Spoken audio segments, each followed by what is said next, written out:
Okay, we are live. Thanks to everybody for joining us today. We are continuing on the conversation about our superpower known as resonant leadership. In our last episode, we talked about the things that can get in the way of it, things to be concerned about, things to focus on. Today's episode, we want to get into, we're going to kind of revisit it a little bit, what it is, why it's important, but then Dr. Hall talked about the idea of needs to be practiced and executed on, implemented, and then how do we do that? How do we kind of develop that skill? It's not just one we turn on, but it's one that we develop. So we're going to get into kind of the stop and go process that Dr. Hall has communicated in his expedition course. So with that, I'll introduce you to Dr. Hall. He is a business psychologist, a multi-time author, public speaker, and executive coach, of which today we're specifically talking into one of my favorite areas. That's the neuro nerd side of things, how it is that we actually implement the things that we talk about. How do we put it into practice? How do we make it work? So with that, we'll bring Dr. Hall in. We appreciate your coming on and helping us drill down even a little bit further. Yeah, glad to be here. Thanks for having me. Yeah, I'm excited about this one specifically because it seems to me like this is the precursor to the master skill, the delay of gratification. Am I understanding that correctly? You kind of got to understand metacognition and the importance of resonant leadership to begin to kind of have that mindset makeover such that you can be better at delayed gratification. Do I see that progressing correctly?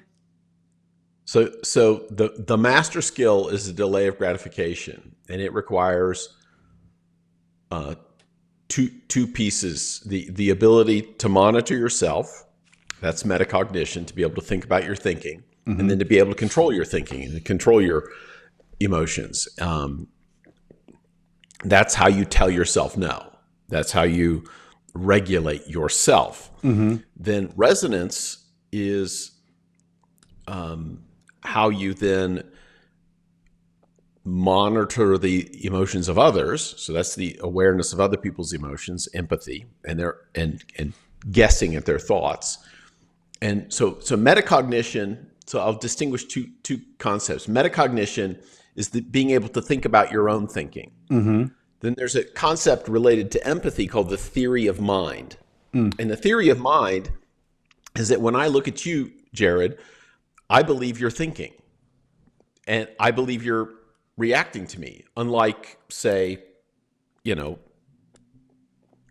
this potted plant. This Okay. potted plant is not interacting with me. It does not have a mind. Gotcha. You know, this microphone doesn't have a mind. This chair doesn't have a mind, but you do. Mm-hmm. That's an important. It seems rudimentary because we're so used to being able to do that we think that other people are thinking. We actually think that animals are thinking, but we don't think that plants and books and chairs think. Well, that's an important distinction. Some people with autism, there's some thinking about folks with profound autism that they don't know how to develop that theory of mind for other people. Mm. They can't understand that other people would interact with them. So if you want to get to resonance, which is effectively managing the thoughts and emotions of others, you have to be able to have this theory of mind that other people actually think. You have to be able to imagine what they're thinking. Then you need to be able to take where they are, their thoughts and emotions, and take them emotionally and mentally to another place. So that was a kind of a long I love it. it was kind of a long explanation, but we got there. No, I really appreciate because I did in the way that we laid out the slides, the agenda for today, want to make sure we kind of discuss and even deep dive a little bit further into resonant leaderships and metacognition. So that was perfect. Um, I did structure this into two parts. I thought there'd be a part one and a part two in my mind because it's how do we have a mindset makeover for us personally, right? Because that needs to Yep. precede how we help others get through the emotional process and whatever it is you're doing. So today's part one, kind of your stop and Right. go plan. And then part two, Right. I think we talk about how to kind of take those skills and then introduce them into helping others in whatever Right. capacity we're asked to do so. That seemed to fit well. Excellent. Excellent. Okay, That's very good. perfect. That's Cool. perfect. Well, let Yeah. me do just a couple of small housekeeping items here, real quick, and we'll roll into it. For those of you that I haven't met, my name is Jerod Lee. I'm the associate broker here and team lead at My Home Connection, also known as MHC Realty. And our sponsor for today is the Perfect Real Estate Business. We've been developing this over the last couple of decades, now in large part with Dr. Hall, just reinventing the idea of real estate, how it is that the mindset of how we approach real estate, we as agents, we as LOs, and then how do we engage with our clients? It's a relationship business. I don't think it is, nor will it ever be a transaction business. So we want to bring in even more into the business idea, business coaching, life coaching, mentoring, training, things of that manner to just really elevate how it is that we approach and conduct real estate. And then, of course, we're bringing in a lot of other skills that teams and brokerages need as well, and on a very personal basis. So if we can help you in any way, love to have that discussion about how we would help you personally with your real estate business. Feel free to reach out, and we'd love to have that conversation. But Dr. Hall, there's a comment that was in a book, and I'm curious on your thought. I think I've mentioned it to you before, but I can't quite remember the response if I did. But there was a book. It was you. The title of the book was "You Got to Ask," and in one of the sections of the book, there was some estimates of percentages of people that think. In his, I don't know where he got the numbers, but it was 85% of the population would rather die than think, of which I thought was super interesting because it's not just that they don't want to think, but they'd rather die than think. It's like some, area that they don't want to even delve into. And then I think it was another 15% of the population that think they think, and then actually 5% that think. What's your perception of those numbers, or your experience with those numbers and how they jive or don't? I think it's I think that first number is pretty dramatic. That they'd rather I die thought than so. think. Yeah. I don't think people would rather die than think, but I do think that people, probably 85% of the population, is not self-reflective. They're not spending time pondering the meaning of their own life existence, and we now have technology that fills that space quite well. Why should I think? There's no reason to, because it's so easy to be distracted by some other stimulation, but the art of quiet reflection is pretty uncommon. And so the 10% who think they think, maybe I'm in that, versus the 5% that actually do. I think I'm there, but maybe I'm just deceiving myself. That let's call it 5%. I'm not sure I know the exact numbers. Yeah, whatever the number is. Yeah, it's a smaller percentage of the population. Who spend a regular amount of time in quiet reflection. You can call that meditation. You can call that devotional life. You can call it whatever you want.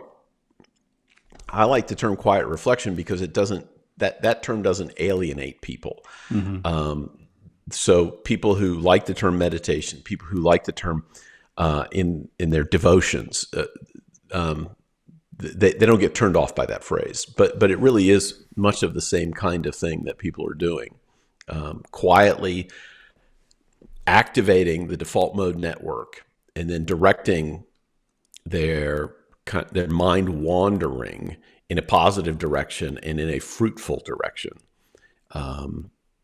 So I think the vast minority of people do that because people don't have quiet in their lives. I think if we turn back the clock,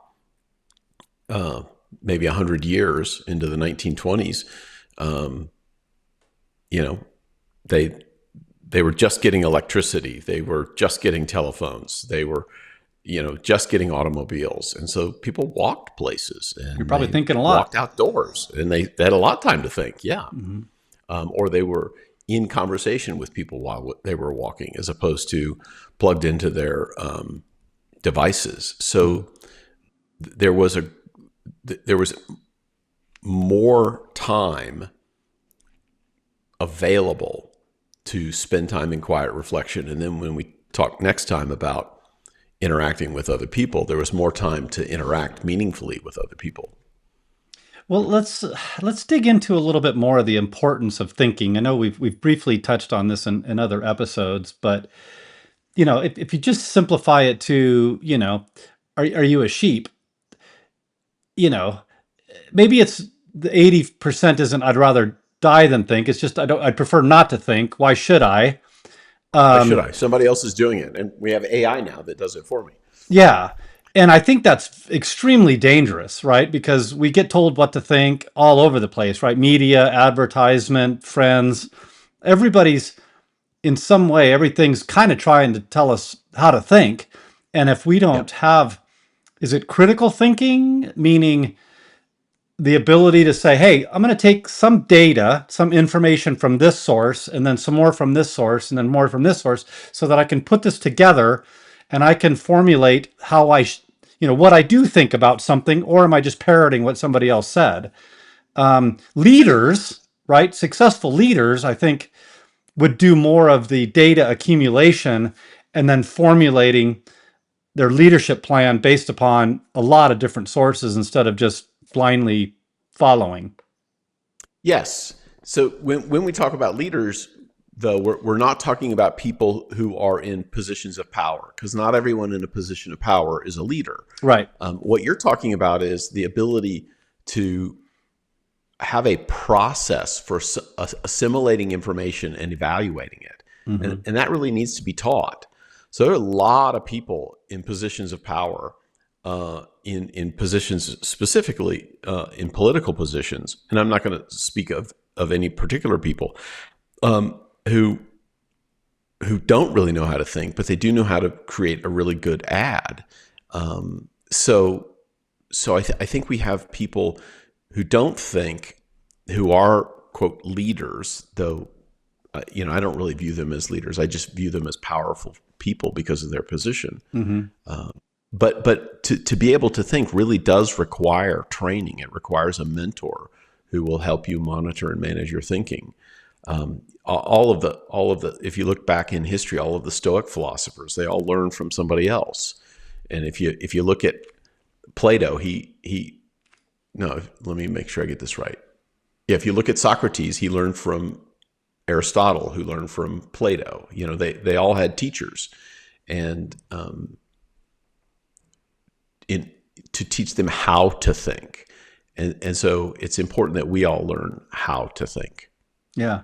Well, you just touched on a really good point. Even if you're not the person that necessarily wants to think, if you're following a leader, you probably better get good at determining whether they're or not they're thinking, or if they're just, you've got this new trend. You mentioned politics, and I'll not bring up names either, but it seems like the person that says things the most passionately is correct. And that's not, Yeah, that's not yeah, true. but see that goes back to the days of Rome. There were very powerful speakers who would whip up the emotions of the crowds, but they didn't have what the great rhetoricians called. They didn't have logos. They had pathos, which is the ability to appeal to the emotions, but they didn't have logos, which was the appeal to the mind, and they didn't have ethos, which is the appeal to the character. And so, again, we have better technology, but I think the people drawn to politics today are the same kind of numbskulls that were drawn to politics at the height of Rome and in the height of Grecian civilization, in the height of Chinese civilization. The people the world over have all been the same, and people attracted to politics historically have not been the brightest bulbs in the box. Interesting. So, well, it makes sense. That's the one career field that you could go down, that there's enough participants that even if it doesn't work, you could convince people that you were, you know, it should have worked or it could have worked, versus other areas. If you're just talking to emotions in other areas, like in the private sector, if the rubber doesn't meet the road and the company doesn't create revenue and isn't profitable, it dies. Right. And so politicians, consultants, of which I am in the consulting class, very often don't have skin in the game. And so they can make pronouncements, and they can, if they're in politics, they can enact regulations or laws, or if they're judges, enact rulings that don't have any effect on them. It doesn't have any consequence on them. But if you're a house builder and you build a house and the house falls in on people, yeah, that's going to be a problem. Yeah.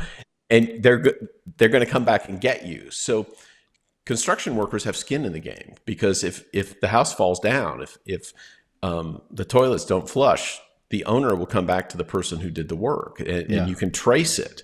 But that's not always true in politics and in government. Yeah. Interesting. So I think we've determined the importance of leadership, right? We've talked in past episodes about, the rough estimate is average people have about 10,000 opportunities to be a leadership in their life, whatever that looks like, right? Their nephew, their children, their coworker, whatever. Yeah. But that's an underappreciated number in my mind. And if you take any sense of responsibility for being a good leader when the leadership opportunities present itself, maybe you should think about whether or not you think, if you critically think, or if you're just parroting what other people tell you. And I'm not trying to be disrespectful or offend people, but what I'm saying is let's take some seriousness to the opportunities we have, and as best we can, get really good at critical thinking, because then we're a better leader than if we did not critically think. Oh, yeah. But that needs to be trained. People need to be trained how to think critically. And it is a different pattern of education. Much education is the dissemination of facts. Teach to the test to the test, promote. You pass the test, you must know all about it. You must know all about it. Critical thinking really involves someone taking what's called the Socratic method, which is asking questions as a way of guiding the person's thinking, and then having them engage in the process of internal debate and dialogue. You don't become a critical thinker unless you're wrestling with ideas with other people who are smarter than you and willing to teach you the process of how do you evaluate hard ideas. Yeah. Yeah. So real quick, because I want to get into the specifics, the practical, application piece of this. You talked about resonant leadership, but if you don't mind, I'd like to kind of foreshadow the part 2 here, and that is how we help other people, because I think it's important to know, how we prepare ourselves to be resonant leaders, right? Because I think there's value in us changing our having a makeover mindset to understand what metacognition is and how we get better at it.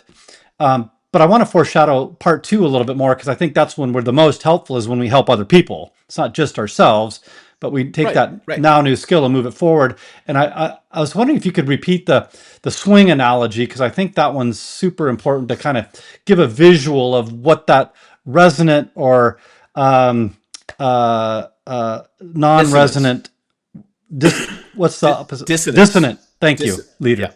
Yeah.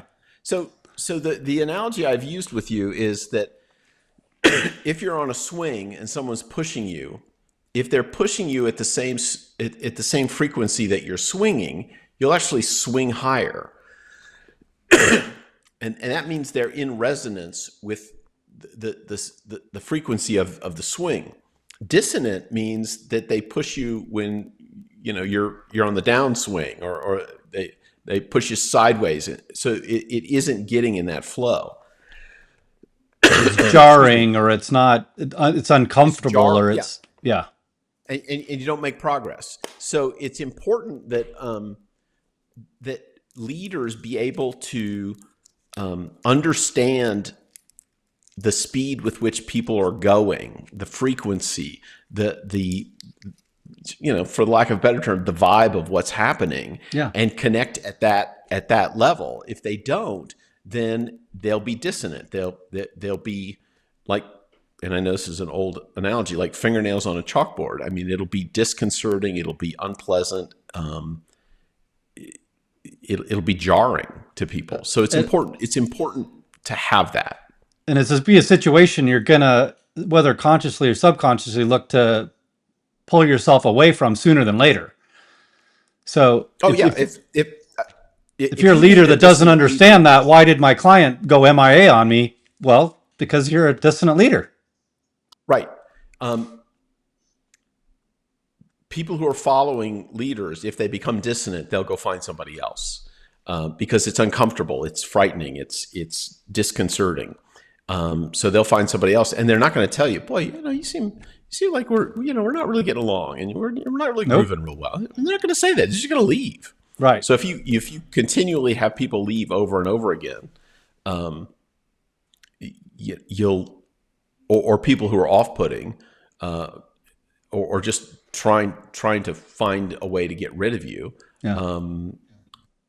you're probably dissonant. I was at an interaction. I was at a dinner for an event, and I was in line in the food line behind a person who was obviously dissonant to the person he was talking to. And God bless the guy he was talking to, was trying to be pleasant and polite, but the guy was just super annoying. And I thought, wow, do I rescue this poor guy who's in front of me? But if I do, that guy could turn his attention on me. Then so I'm stuck in this thing. This debate. Yeah. Yeah. Do I rescue this guy and get in the path of this dissonant person? Right. It might be collateral damage. I thought I just didn't want to deal with it. And the guy in front of me, he handled it well, and he pleasantly got rid of the guy. But well, I mean, we see it all the time. Yeah. Well, I think one of the biggest examples specifically in real estate is when everybody's heard them badmouth a real estate agent. They don't listen to what I say. That, in my opinion, is kind of one of the biggest comments that I hear of a dissonant leader, because they're on that swing. They're swinging, right? They're trying to figure out, how do I buy a house? And an agent can come along and kind of get behind them and gently nudge them till they get comfortable, and get them as high as they need to go to enjoy the process, or whatever it looks like. Or you get somebody coming in and they've got their own preconceived notions and their preferences on how it should go, and their own timelines, their own pace. So that person that was just kind of gently swinging, trying to figure out this home buying thing, not only did they push too hard or whatever, they pushed on the side, and now all of a sudden the swing's twisting and doing all good. Anyway, we're using analogies, but I mean it's simple stuff like, you're not listening. You're not paying attention to the things that they say are important. You're not returning phone calls. You're not trying to serve them for what they want. You're trying to sell a house that if you're with buyers, you're trying to sell a house that you've got listed on your own, so you can keep both halves of the commission. I mean, and people will kind of know, hey, I feel like I'm being played here. Yep. And that's all dissonant. But that comes from the leader, and in this case, the realtor's lack of self-awareness. They don't know, and they can't control themselves. Oh, I got to get it all. I got to get every dime. Right. As opposed to, and I got to get it now. Yeah. As opposed to thinking, okay, how do I serve this other person? How do I serve this family? Yeah. Well, let's flip the script on that. So especially in today's day and age, where a lot of people are going on the transactional path, they're dissonant. They're one, just by virtue of not caring, you become dissonant because you're not paying attention. Right. You're just trying to process the order, and you're not really even beginning to factor in where your client might be. So why I'm talking about it being a superpower, especially in today's day and age, is when that happens, when a buyer or a seller has an experience with an agent that is listening, that does care, that wants the best for their client. They're like, wow, this is amazing. I love this feeling. Like that vibe that we have, whatever they're thinking, it's working. And like, I like this. This is the way it should be. Yeah. And most people don't have the vocabulary to describe it, so they don't think it's real. I mean, that's Mm. just how it works. If we don't have the Uh, vocabulary to describe it, we don't think it's real. yeah, And because we can't. I have a vocabulary now. It's a thing because I can describe the It's a thing. thing. Yeah, yeah. I mean, I think one of the things I learned recently in the last 10 years was the term grauple. Do you know what that is? I don't. It's a particular kind of snow, which I'd never experienced before. And as soon as it Okay. came down, somebody said, "Oh, that's grauple." It's like, oh, okay, now I know what that is. Well, before that, I was completely ignorant of it. It was just like balls of snow, and Uh-huh. now I know what it's called. Yeah. So it didn't have its own category, but as soon as I named it, it had a category, and then it seemed more real. The same is true with a lot of our emotional content and the feelings we have about other people. Because we lack the language to describe it, we kind of ignore it or think it doesn't matter, when in fact it matters a great deal. Yeah, the folks that are listening to this for the first time that know what a resonant leader is and how a resonant leader works, they can look back at past experience and go, oh, that's what that dissonant leadership experience was. I didn't know what was going on because I couldn't put a name to it or a term to it or words to it, but it's a thing. And it's specifically It's a a thing. thing with a named thing now. Now it's a name thing. So when you feel like, okay, this person, I trust this person. This person is looking out for my best interest. They're taking care of me. They're listening to me. They're not forcing me down a certain path, but helping guide me down the path that I want to go. Those are all qualities of a resident leader. Yeah, I love it. So we've talked about what is a resonant leader. We've talked about, what a dissonant leader is and why resonant leadership is so powerful. And we're finally getting to where I was wanting to get last week, back to there. And that was, let's see here.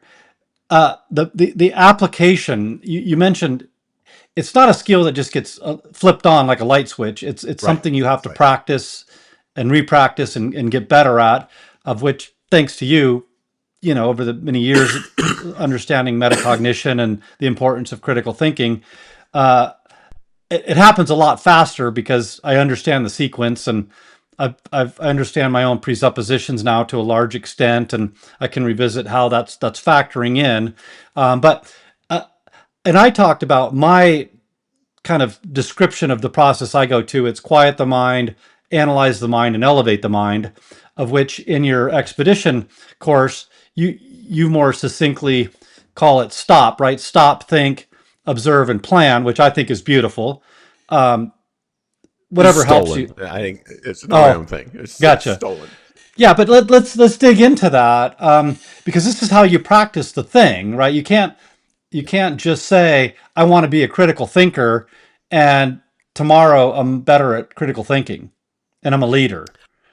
Right, right. So the acronym STOP stands for Stop, Think, Observe, Plan, and I borrowed this, stole it from outdoor survival. That when people are lost in the wilderness, uh, the impulse, especially for young men, is just keep moving. Well, if you just keep moving, Make it you worse. you make it a lot worse really, really quick. And the way to get out of a bad situation is to do those four things. So if you're moving, stop. Whatever you're doing, just stop doing it. So usually we're so busy we don't spend any time not doing anything. We Mm-hmm. don't have time of rest. We don't have time of quiet reflection. We don't go for long walks where we're not constantly plugged in to and these are all good things, podcasts, audiobooks. I do those things, but we all need a little time where we're not consuming information, but we're letting our mind not be absorbing, but reflecting on itself. So you need to stop what you're doing. And if you've got a dog, go walk your dog and don't take anything with it. and your dog will go on his or her sniffari. And if you're not trying to push your dog to get back soon, you'll go for a while, Yeah. and it'll open up your mind for thinking. And if you're a bike rider, go for a bike ride, and it will help clear your thinking. And so you need to stop what you're doing. So it's get out of your normal rut. Real Then quick, think, Dr. Hall, if which you don't is, mind, yeah. the one thing that I'm thinking as you're describing this, if I just make a quick knee-jerk decision on a problem, the likelihood of that being the optimal decision going forward is probably pretty slim. Like No, an not investment. necessarily. Well, I could make a decision and it might be right the first time, but I could also think that if I spent enough time stopping and processing, there's a way higher degree of likelihood that that's going to be a more optimal way to go. So what I'm saying is, instead of just taking the chance that it is, actually invest the time that it, especially in the bigger situations, to process, because you're more likely to make a better choice.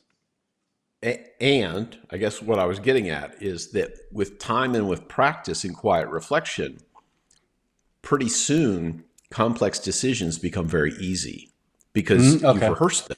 So over time, got ahead of you. you Sorry. can make you can make very quick decisions, but Yeah, it requires all that foundational work, yeah. which some people have done in childhood, some have done in adolescence or young adulthood, some people haven't done it at all. And Mm. so for them, all decisions are hard. For people who have practiced these things over decades, hard decisions become very easy because they've done them so often. Mm. You, and I'll use a baseball analogy. I haven't hit a major league fastball in my life, but professional baseball players, they can tell you by the seams on the ball what kind of pitch it is because of the way the ball is spinning. I can't even see the ball. Right. And the same is true with decision making. The more decisions you make, the faster it is that you can absorb the critical knowledge. And this is what's the difference between experts and amateurs. The amateurs want lots of information. Experts only need a few pieces of information because they know what is central. Love it. So experts, people who've done this over and over again, who are good decision makers, who are wise, they know the central elements of what makes for a good decision. And so they can make snap decisions very quickly. But Yeah. they've stopped, thought, Yep. spent time in that quiet reflection. Observe is to look at what are the resources I have at hand. What am I working with? And then with the resources I have at hand, let's come up with a plan of action. Mm-hmm. And sometimes it's best to write that out because we human beings we're self-deceptive creatures. We tend to rationalize our way into a decision, but if we're really planning, we will write it out and we will follow out our written plan. Mm-hmm. Back to home buying, people tell you what they want until they see something that isn't anything like what they wanted and they change their mind. Yeah. Well, human beings are like that all the time. But if they write down, here are our criteria, Yeah. and then they evaluate the thing that they found, and they go, oh yeah, it doesn't really have all the things we want. But boy, it certainly is a sweet house. I really Right. want it. Right. But they have it written down. So writing out their plan ahead of time. So this is what leaders do. And then go is go act on that. Go act on the plan. So stop, think, observe, plan, and then go act on your plan. Mm-hmm. I guess I want to go back just a little bit because I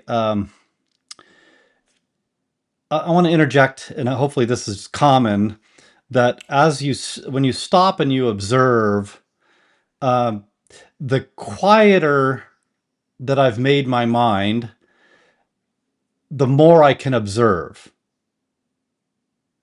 Do Right. go on. You're absolutely right. Yeah. So if I just stop, physically, it doesn't mean my mind stopped. It's probably still racing.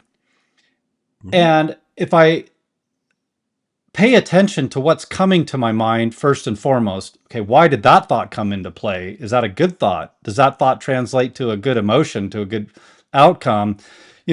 Just really kind of continuing to drill it down. I think you said the word earlier, and I'm trying to remember what word it was you said, that core or essential to the problem. So I can take out the chaos, drill down to the non-negotiables, the essentials, the most important, and make a decision on that. Yeah. But if I can't quiet my mind enough to get the fray out, the busyness out, I can't get to the core to be able to Right. make a good observation and a subsequent plan. So I guess Right. I just wanted to kind of go back into the importance of that. What did you call that? That kind of RNR, that quiet time, that quiet reflection is what I was looking Quiet for. reflection. Yeah. Yeah. Yeah, that how do I practice getting my mind to that quiet state where the typical emotional stuff that's used to getting the better of me have a more of an influence on my problem solving skills or my reaction than a non-emotional, logical, uh, centralized conclusion to that problem. I don't know if I said that very well, but you know what I mean. I got to get out the stuff that isn't helpful first, so I can Right. focus You've got to on. get rid of all the extraneous stuff. And I don't want to say that emotions are bad for decision making. I mean, there's a lot of good evidence that suggests that people who only make logical decisions without any attention to the emotions, actually those decisions are not as good. But it really is a balance of emotion and logic that makes Yeah, for the best decision. But what you're pointing at is, how do I not act impulsively? How there do you I go. not do some sort of knee jerk reaction? And that requires slowing down your brain. And one way to do that is physiologically. The easiest way to start is just to count your breathing. And if you can do that physiologically, if you'll do deep diaphragmatic breathing, that'll actually change the physiology, that'll slow down and move you into what's called the parasympathetic nervous system. Yeah, thank you. So That's where I was going. anything that'll move you into the parasympathetic, and sometimes deep diaphragmatic breathing will do that. Um, um, that's probably the most reliable way to do it. But if you're, and again, I talk about walking the dog. I mean, there's a lot of evidence that contact with animals, petting animals, calms people down, lowers their blood pressure, lowers their heart rate. So animals, for certain people, have a parasympathetic activating response. I mean, people feel calmer around these animals. That's why they have comfort animals in Right. nursing homes. So anything that will move you to the parasympathetic. The sympathetic is the activated nervous system: fight, flight, faint, or freeze. This is the threat appraisal system. The parasympathetic is rest, digest, and repair. And getting your body into that state will help you to slow your thinking down. So is this in line with kind of the, what you hear sometimes, the kind of like reptilian brain or the instinctual brain, the reactionary side of the brain? But like the rear has more kind of instinct based reactions Yeah. versus the front is kind of that more kind of cognitive, logical, human. And depending on your anxiety level, what part of the brain you're using, I'm probably butchering the way that works, No, but you're that's what you're you're here doing a for. really good job. Yeah, you're doing a really good job. What used to be called the reptilian brain, or the limbic system, and the hindbrain, which is way back here. All of those are bodily survival things, and the limbic system draws in information, and then inside the limbic system are the amygdala, and that's the threat appraisal system. Is there a thing out in the world that's going to kill me? Well, as soon as you know something's going to kill you, you don't think abstractly.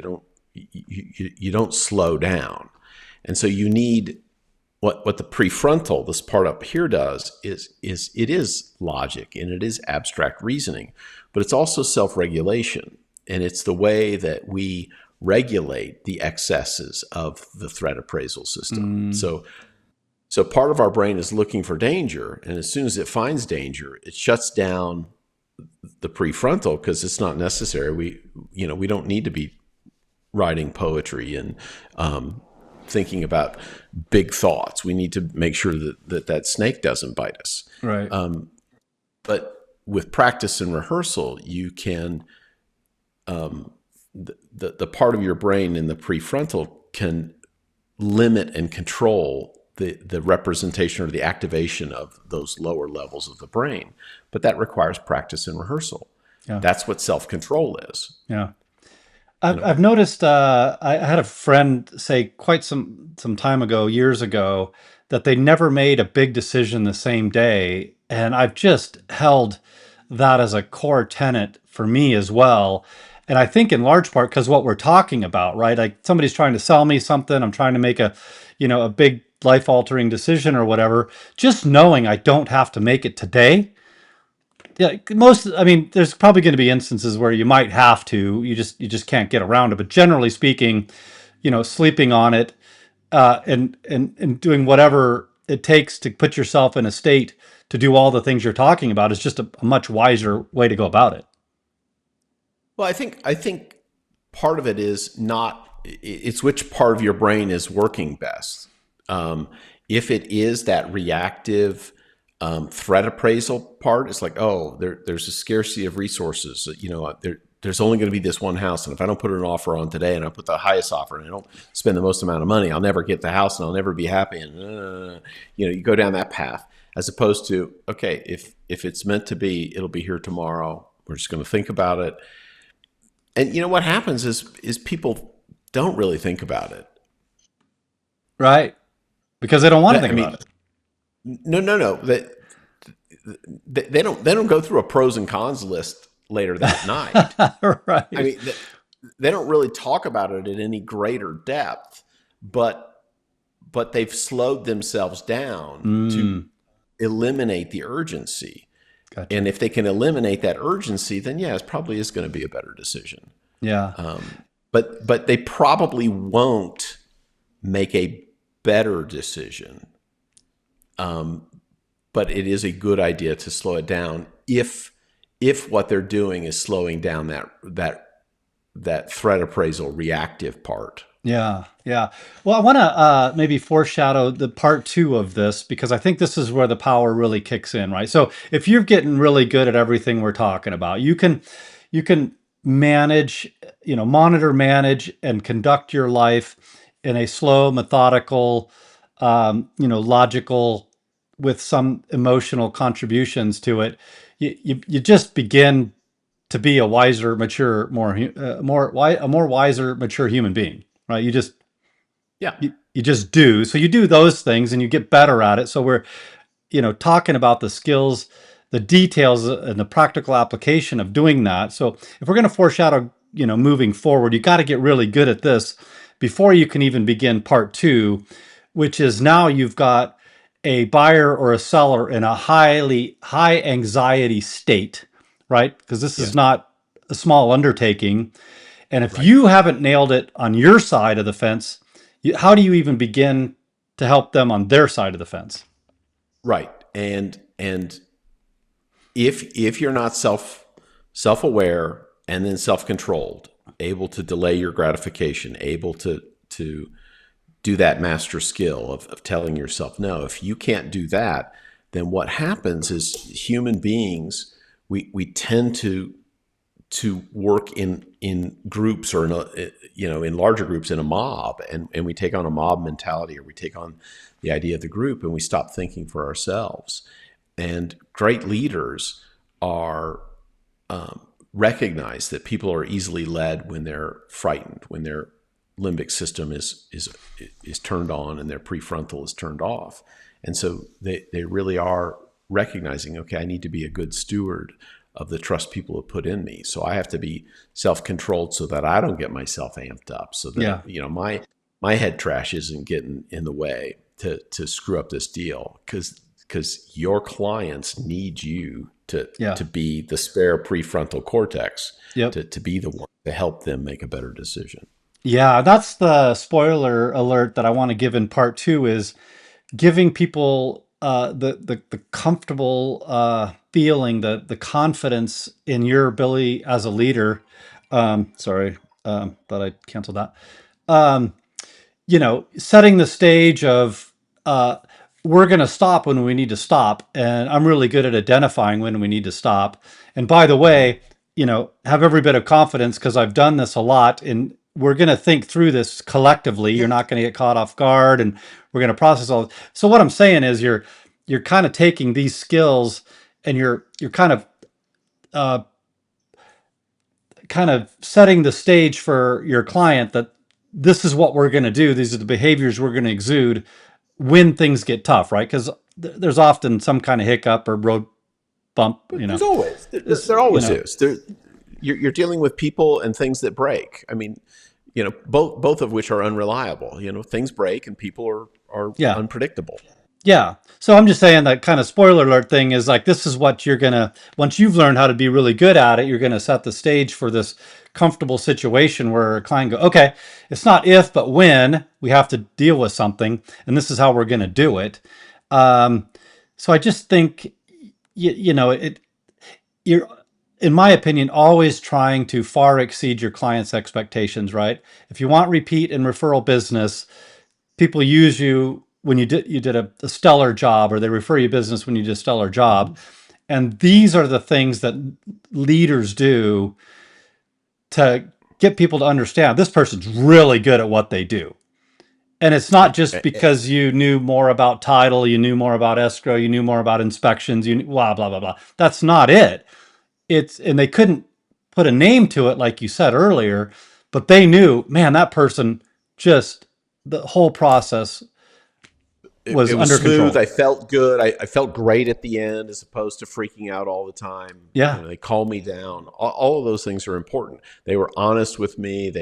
They communicated well so that I wasn't freaking out. All of those are qualities of a great leader. Yeah. And I work with leaders in transactions, financial services professionals, lawyers, real estate agents.